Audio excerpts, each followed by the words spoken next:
আমাদের কয়েকজন বন্ধু বান্ধব ওকে বুঝিয়েছিল প্রথম, কিন্তু ও মানেনি। ওর সিদ্ধান্তে অটল ছিল। কি করব, ভেঙে গেল, সম্পর্কটা হলো না। সেই জন্য অনেক বন্ধু ওর বিয়েতে যায়নি। কিন্তু ওরা না গেলে কি হবে, সে তো সুখেই আছে। তোমাদের এত বছরের একটা সুন্দর সম্পর্ক এইভাবে ভেঙে গেল? কলেজে তো তোমরা কত ফেমাস ছিলে। হ্যাঁ, ফেমাসই বটে, আমরা যথেষ্ট ফেমাস ছিলাম। কি বলতো,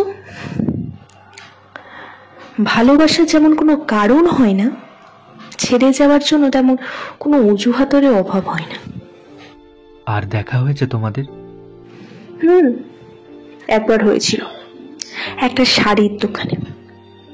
আমিও গেছিলাম শাড়ি কিনতে।